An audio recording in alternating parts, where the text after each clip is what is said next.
এখন তো আরেক নতুন ফিতনা আরম্ভ হয়েছে। যারা উলামায়ে দ্বীন, যারা মাশায়েখ উম্মত, যারা নায়েবে রাসূল, আজকে তাদের স্টেজগুলো ছবিতে ভরা, ভিডিওতে পরিপূর্ণ, আর পাবলিক তাদের ছবি নিতে থাকে, তারা টু শব্দ করে না, চুপচাপ বসে থাকেন। কোথায় কোন কিতাবে ছবিকে হালাল জায়েজ লিখছে? সে কিতাবের নাম কি? কথা বুঝতেছেন প্রিয় বন্ধুরা? আফসোসের বিষয়, যেখানে গুনাহকে ভয় করা উচিত, গুনাহকে ঘৃণা করা উচিত, সেখানে গুনাহকে নিয়ে উল্লাস করা হচ্ছে মাঠে ময়দানে, উলামাদের মাঠে ময়দানে।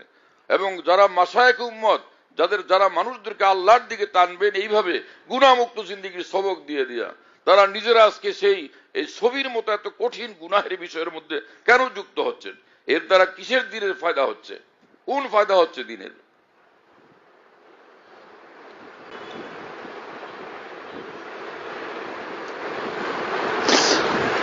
জিবরিল আমিন আসার কথা ছিল, রাসূলুল্লাহ সাল্লাল্লাহু আলাইহি ওয়াসাল্লাম সারা রাত অপেক্ষা করছেন যে ফেরেশতা জিবরিল আমিন ওয়াদা করে খেলাফ করেন না।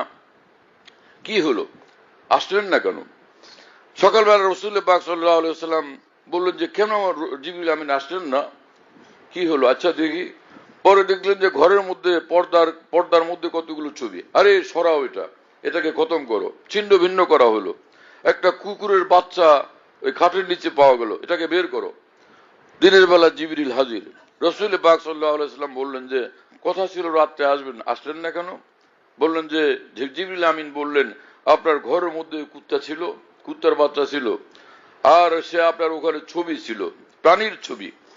এই দুই জিনিস যেখানে থাকে সেখানে আমরা ফেরেশতারা আসতে পারি না, হ্যাঁ না? রহমতের ফেরেশতারা সেখানে আসতে পারেন না। মুহাম্মদুর রাসূলুল্লাহ সাল্লাল্লাহু আলাইহি ওয়াসাল্লামের ঘরের মধ্যে ছবির কারণে ফেরেশতা জিবরিল আমিন ঢুকতে পারতেছেন না। আর পীর সাহেব হুজুর আর বড় শাইখুল হাদিস, বড় আল্লামা হয়ে গেলে তার সেখানে ফেরেশতারা সকলে এসে যাবেন। কোনো কথা এগুলো? কি হলো আজকে? কোন আলেমের রেফারেন্স দিয়া, কার ব্যাখ্যার রেফারেন্স দিয়ে আজকে এই দুর্ঘটনা, এই ভয়ঙ্কর দুঃসাহসের শিকার হচ্ছি আমরা? কার রেফারেন্স? তিনি কে? কারা তারা? আমাদের তামাম আকাবের দেওয়ান ছবিকে নাজায়েজ এবং হারাম বলছেন। কথা বুঝতেছেন প্রিয় বন্ধুরা? আর এই ছবির লানত এমন কঠিন পজিশনে নিয়ে গেছে মানুষদেরকে। মুসলমান আগে কাঁপতে কাঁপতে যাইতো সে মদিনা শরীফে রাসূলুল্লাহ সাল্লাল্লাহু আলাইহি ওয়াসাল্লামের নিকট। কাজী ইয়াদ রাহমাতুল্লাহ আলাইহি আশ-শিফা কিতাবের মধ্যে লিখছেন এই ঘটনা। এক বুজুর্গ যখন মদিনা শরীফের দিকে উটের পিঠে সওয়ার হয়ে যাইতেছিলেন, যখন মদিনা দেখছেন, লাফ দিয়ে উটের পিঠ থেকে নেমে গেছেন যে মদিনা দেখা যাচ্ছে, আমি এখানে এখনো উপরে থাকি কিভাবে? আমাদের আকাবের দ্বীনের মদিনার প্রতি কি শ্রদ্ধা ছিল, কি ভক্তি ছিল। তাহলে রাসূলুল্লাহ সাল্লাল্লাহু আলাইহি ওয়াসাল্লামের প্রতি কি পরিমাণ ভক্তি শ্রদ্ধা থাকা উচিত। অথচ সেই রওজা শরীফের সামনে দাঁড়ায় রওজার দিকে পিঠ দিয়া পরে সেলফি তুলে, নিজের ছবি তুলে। কথা বুঝতেছেন প্রিয় বন্ধুরা? রিয়াজুল জান্নার ভিতরে চান্স পাওয়া অত্যন্ত কঠিন ব্যাপার। সেখানে গিয়া দেখা গেল যে সেখানে ওই নামাজ, দোয়া, মুনাজাত সব বাদ দিয়া সে ছবি তোলার কাজে ব্যস্ত আছে। এই আলিমদের উচিত তো ছবির রাস্তাগুলোকে, গুনাহের রাস্তাগুলোকে বন্ধ করে দেওয়া। মুকাদ্দমাত যেগুলো আসবাবে গুনাহ, মুকাদ্দমাত গুনার যে মুকাদ্দমাত, সেগুলোকে বন্ধ করে দেওয়া। আর সেগুলোকে আরো সমাজের মধ্যে সুপ্রতিষ্ঠিত করা হচ্ছে। সারা দেশব্যাপী লক্ষ লক্ষ মাহফিল হচ্ছে ছবিতে ডুবা। তার মানে ছবি থেকে রাসূলুল্লাহ সাল্লাল্লাহু আলাইহি ওয়াসাল্লাম বলছেন যে রাসূল, এক হাদিস শরীফ, লানা রাসূলুল্লাহ সাল্লাল্লাহু আলাইহি ওয়াসাল্লাম আকিল রিবা ওয়া মুকিলাহু ওয়া শাহিদাহি ওয়া কাতিবাহু ওয়া লানাল মুসাফির। রাসূলুল্লাহ সাল্লাল্লাহু আলাইহি ওয়াসাল্লাম লানত করছেন সুদ যে খায় তার উপর, যে সুদ দেয় তার উপর, যে সুদের সাক্ষী তার উপর, যে সুদ লেখে তার উপর, এবং তিনি লানত করছেন যারা প্রাণীর ছবি তুলে তাদের উপর। রাসূলুল্লাহ সাল্লাল্লাহু আলাইহি ওয়াসাল্লাম রাহমাতুল লিল আলামিন, রহমতের নবী হইয়া যখন প্রাণীর ছবি যারা করে, মানুষের ছবি যারা করে, তাদের প্রতি লানত করছেন, সেটা আমাদের মজার বিষয়, আনন্দের বিষয়, খুশির বিষয় হওয়া উচিত কোনোভাবে? কি হলো আজকে? যে আমাদের তো ভয় করা উচিত যে রাসূলুল্লাহ সাল্লাল্লাহু আলাইহি ওয়াসাল্লাম যে হাদিস শরীফে বলছেন কিয়ামতের পূর্বে একটা জমানা আসবে, উলামাহুম শাররু মান তাহাতা আদিবিস সামা, আসমানের নিচে আলেমরা হবে পৃথিবীর সর্বনিকৃষ্ট মাখলুক। আমরা সেই কাতারে তো পড়ে যাইতেছি না? এটা আমাদের ফিকির করা উচিত না? কিয়ামতের পূর্বের সময় কিনা এখন? কিয়ামতের অনেক আলামত যেটা রাসূলুল্লাহ সাল্লাল্লাহু আলাইহি ওয়াসাল্লাম বলে গেছেন, সেগুলো তো প্রকাশিত হয়ে গেছে। তাহলে এই আলামত যদি প্রকাশিত হয়, যেটা আশ্চর্যের বিষয় কি, সেক্ষেত্রে উলামায়ে দ্বীনের এই ব্যাপারে ভয় করা উচিত না? আর সেক্ষেত্রে এরকম বেপরোয়া হওয়া কিভাবে সঠিক হচ্ছে তাহলে? চলো ভাই।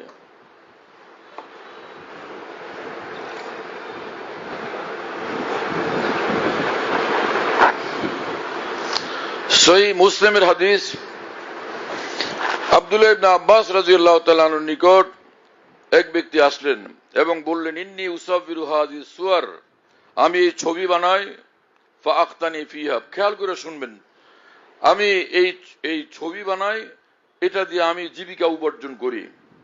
আমি আপনার কাছে আসছি যে দিলের মধ্যে খটকা লাগছে, এই ব্যাপারে আপনি কি সিদ্ধান্ত দেন? আপনি তো বড় আলেম, ফকি, বড় মুফতি।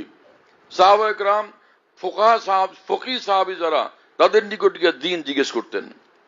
আর আমরা আজকে যারা ছবিকে একদম জায়েজ করে ফেলতেছি, তা আমাদের মধ্যে ফকি কে কে? যারা এরকম মত দেন, রায় দেন, ইসলামী সিদ্ধান্ত দেন, তিনি কি নিজের ফকি?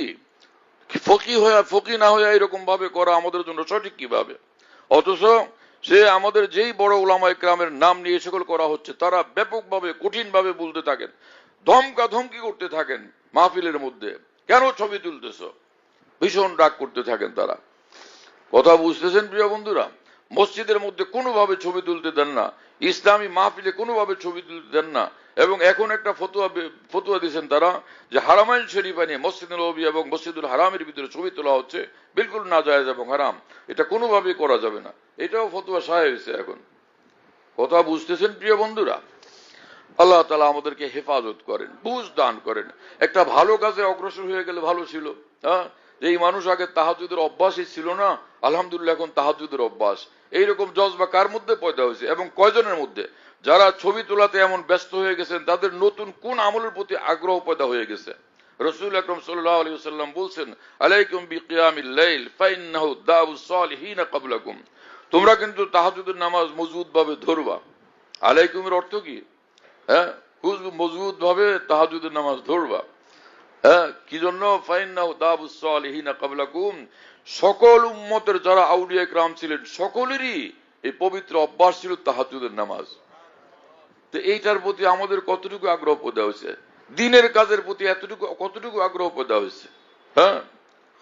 রাসূলুল্লাহ সাল্লাল্লাহু আলাইহি ওয়াসাল্লাম বলছেন যে দামা ইউরিবুক ইলা মা লা ইউরিবুক, যে বিষয়টা তোমার মধ্যে সন্দেহ পয়দা করে, খটকা পয়দা করে, যে এটা ঠিক হবে কিনা, নাকি বিপদে পড়ে যায়, আখিরাত বরবাদি হয়ে যায়, গুনাহ হয়ে যায়, খটকার জিনিস ত্যাগ করে দিবা।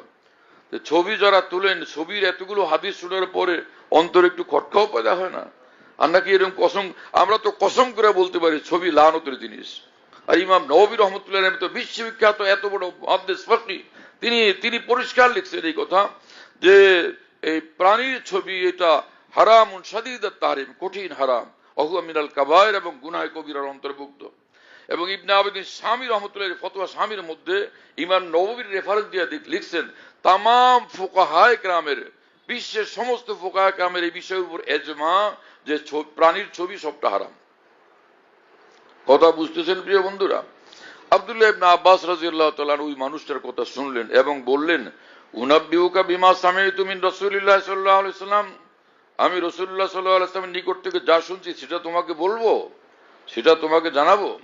সামি'তু মিন রাসূলিল্লাহ সাল্লাল্লাহু আলাইহি ওয়াসাল্লাম ইয়াকুলু কুল্লু মুসাব্বির ফিন্নার, আমি আব্দুল্লাহ ইবনে আব্বাস স্বয়ং রাসূলুল্লাহ সাল্লাল্লাহু আলাইহি ওয়াসাল্লামের নিকট থেকে শুনছি, তিনি বলতেছিলেন যে যারা প্রাণীর ছবি তুলবে সবগুলো জাহান্নামী হবে। কুল্লু মুসাব্বির ফিন্নার মানে কি? হুজুররা বাদ, উলামায়ে কেরাম বাদ, পীর সাহেবরা বাদ, মাশায়েখরা বাদ, এরকম, অথবা কোন দিনদার মুসলমান বাদ, অথবা যারা ইসলাম প্রচারের জন্য ছবি ব্যবহার করেন তারা বাদ, এমনটা? কুল্লু মুসাব্বিরকে একটু ভয় লাগবে না? এই ইলম পড়ার ফায়দা কি যদি আল্লাহর ভয় অন্তরে না পয়দা হয়? ইন্নামা ইয়াখশাল্লাহ মিন ইবাদিল উলামা। আল্লাহ পাক জাল্লা জালালু আম্মা নওয়ালু আমাদেরকে আল্লাহর ভয় দান করেন, অন্তর আল্লাহর ভয় ওয়ালা হয়, আল্লাহর মহব্বত ওয়ালা হয়, জিন্দেগি আল্লাহ পাকের আহকামের ইতাআত ওয়ালা হয়। এইভাবে যেন আমরা সকলে জান্নাতুল ফিরদাউস পর্যন্ত পৌঁছতে পারি। এক হাদিসে রাসূল পাক সাল্লাল্লাহু আলাইহি ওয়াসাল্লাম বলেন যে কতগুলি মানুষের কাল কিয়ামতে ভয়ঙ্কর আযাব হবে। আশাদুন নাস আযাবান ইয়াউমাল কিয়ামা মান কাতালা নাবিয়ান আও কাতালাহু নাবিয়ুন ওয়া ইমামু দালালাতিন ওয়া মুমাসসিলুন মিনাল মুমাসসিলিন ওয়া ফি রিওয়ায়া ওয়াল মুসাব্বিরুন। রাসূলুল্লাহ সাল্লাল্লাহু আলাইহি ওয়াসাল্লাম বলেন এই মানুষগুলোর কাল কিয়ামতে অত্যন্ত কঠিন আযাব হবে। যে এক নম্বর, যে ব্যক্তি কোন নবীকে হত্যা করলো, দেখেন এক লাইনে সকলের নাম এক সারিতে, যে কোনো নবীকে হত্যা করলো, অথবা যে কোনো নবীর হাতে নিহত হলো, অথবা যে গুমরাহির লিডার, গুমরাহির নেতা, এবং যারা প্রাণীর ছবি বানায়, এক সারিতে সবগুলো মানুষ কঠিনভাবে আযাবের শিকার হবে। তাহলে নবীর হত্যাকারীর কঠিন আযাব হবে সন্দেহ আছে? নবীর হাতে যে নিহত হলো তার যে ভয়ঙ্কর আযাব হবে সন্দেহ আছে? গুমরাহির লিডারের কঠিন আযাব হবে, এতে কি সন্দেহের সুযোগ আছে? তাহলে 3টা 4টা নম্বর বলছে, তো চতুর্থ নম্বরে সন্দেহ কিভাবে পয়দা হচ্ছে? ওখানে জায়েজ হওয়ার রাস্তা কোত্থেকে বের হয়ে আসলো? এগুলো সম্পূর্ণ ভুল ধারণা, শুধুই নিজের আবেগ প্রসূত কথাবার্তা। আল্লাহ পাক আমাদেরকে হেফাজত করেন।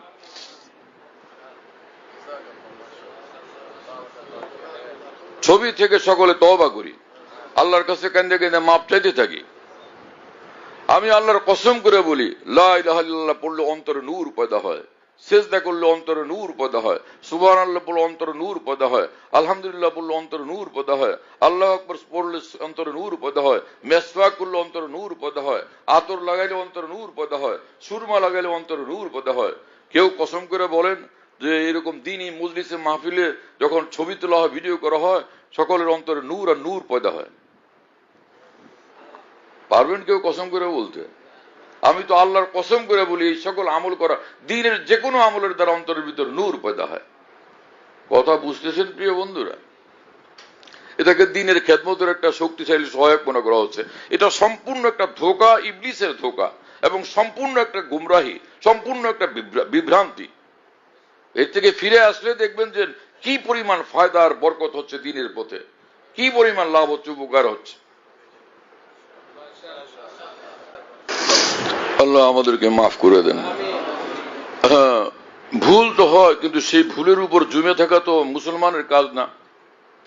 ইমাম আব্দুল ওয়াহাব সারানী রহমতুল্লাহ লিখছেন, অথবা হযরত আদম আলাইহিস সালামের ভুল হয়ে গেছে, ইবলিসও ভুল করে ফেলছে। হযরত আদম আলাইহিস সালাম অনুতপ্ত হয়েছেন, লজ্জিত হয়েছেন, শর্মিন্দা হয়েছেন।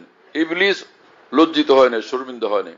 হযরত আদম আলাইহিস সালাম খুব কান্নাকাটি করেছেন, ইবলিস কান্নাকাটি করে না।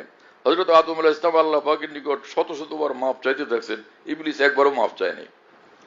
তো আল্লাহ পাক জাল্লা জালালু ওয়া মান ওয়ালু হযরত আদম আলাইহিস সালামের ঘটনা কোরআনে নাযিল করছেন, এবং বলছেন যে কান্নাকাটি করতে থাকছেন, কি দিয়া যে আমাকে বুঝাবেন তাও পান না। ফাতালাক্কা আদামু মির রাব্বি কালিমাতিন ফাতাবা আলাইহি, আদম তার প্রিয় রবের নিকট থেকে এমন সুন্দর কতগুলো কথা পাইছেন, ভাষা পাইছেন, যে ভাষা দিয়া রব্বুল আলামিনের কাছে বলছেন যে এখন আমারে মাফ করেন। ফাতাবা আলাইহি, আল্লাহর দেওয়া ওই ভাষায় ক্ষমা চাওয়ার পর আল্লাহ পাক বলছেন সব মাফ করে দিয়া আগের চেয়ে বেশি এখন মহব্বত করি আপনাকে। ফাতাবা আলাইহি তরজমা তাফসীর বয়ান করে দেখেন কি লিখছেন হাকিম উম্মত, যে আগের থেকে বেশি আল্লাহ পাকের রহমত তার দিকে আকৃষ্ট হয়ে গেছে। এরপরে আল্লাহ পাক বলছেন ইন্নাহু হুয়াত তাওয়াবুর রহিম, যে শুধু তোমার বাপের কথা না, এরপরে তোমরা সমগ্র এই মানুষ, এই পৃথিবীর কিয়ামত পর্যন্ত তোমার বাবার সন্তানেরা হাজারো লাখ কোটি কোটি ভুল ত্রুটি অন্যায় যদি করো, তোমরা এইভাবে তোমার বাবার মতো শর্মিন্দা হলে, মাপ চাইলে, কান্নাকাটি করলে, ক্ষমা প্রার্থনা করলে, এইভাবে আমি মাফ করে দিব তোমাদেরকে। এই জন্য আল্লাহ পাক হযরত আদম আলাইহিস সালামের ঘটনা এইভাবে নাযিল করছেন। কথা বুঝতেছেন প্রিয় বন্ধুরা? যা সর্বনাশ হয়ে গেছে এখন তো ফিরে আসি। বাজ বাজ আর উনচে হাস্তি বাজ গর কাফির গবর বুত পরস্তি বাজ এই দরগাহে মা দরগাহে নউমিদিনিস সতবার আগর তওবা শিকস্তি বাজ। আল্লাহ পাকের কথারই ব্যাখ্যা করে এক বুজুর্গ বলছেন যে আল্লাহ পাক ডাকতেছেন যে হে আল্লাহ, আমার বান্দা তুমি ফিরে আসো, ফিরে আসো, ফিরে আসো। এমনকি তুমি কতটা নষ্টামি করছো বলো আমাকে? অগ্নি পূজক তুমি, তুমি কাফের হয়ে গেছো, তুমি মুশরিক হয়ে গেছো। হ্যাঁ, এমনও যদি হয় গর কাফির গবর বুত পরস্তি বাজা, তুমি অগ্নি পূজক, মূর্তি পূজকও যদি হয়ে গিয়ে থাকো, এখন যদি ফিরে আসো আমি এখনই তোমাকে কবুল করব, গ্রহণ করে নিব আমি তোমাকে। এই দরগাহে মা দরগাহে নউমিদিনিস, আমার এখানে নিরাশ হওয়ার কোনো বিষয় একদম নাই। সতবার আগর তওবা শিকস্তি বাজা, শতবার, লক্ষবার, যদি কোটিবার যদি তওবা ভঙ্গ করে থাকো, এখন ফিরে আসো, এখন লজ্জিত হয়ে মাফ চাও, এখন মাফ করে দিব। ইন্নাহু হুয়াত তাওয়াবুর রহিম, তাওয়াব মুবালাগার সিগা। হ্যাঁ, সুবহানাল্লাহ বিহামদি।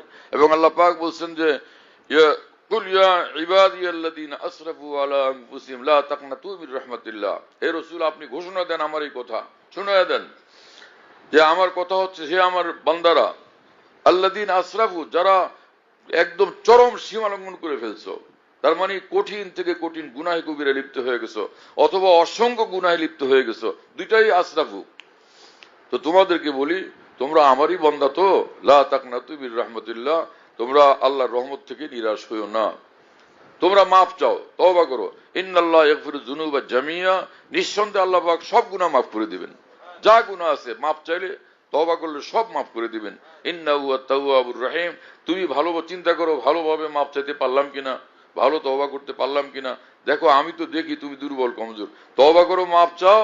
আমি বললাম তো, আমি তওবা কবুলের অপেক্ষায় থাকি, যে কার তওবা কবুল করব, তার তওবা কবুল করব। আমি সীমাহীন তওবা কবুল করি, সীমাহীন দয়াওয়ালা ক্ষমাকারী। এজন্য মাফ চাইলে, যেহেতু আমি সীমাহীন ক্ষমাকারী, সেজন্য আমি মাফ করে দিই। তুমি এটা চিন্তা করো না যে আমারটা এত সুন্দরভাবে হবে কিনা, সুন্দর অসুন্দর কি, তুমি আগাও, বাস। রহমতে হক বাহা নামি জয়াত, বাহা নামি জয়াত। আল্লাহ পাকের রহমত বান্দার একটা বাহানা তালাশ করে, যে একটু কোনো একটা আমল পাইলে এই বাহানায় দিব মাফ করে ওকে। আল্লাহ পাক আমাদেরকে ভুল পথ থেকে, সব অন্যায় পথ থেকে ফিরবার জন্য তৌফিক দান করেন।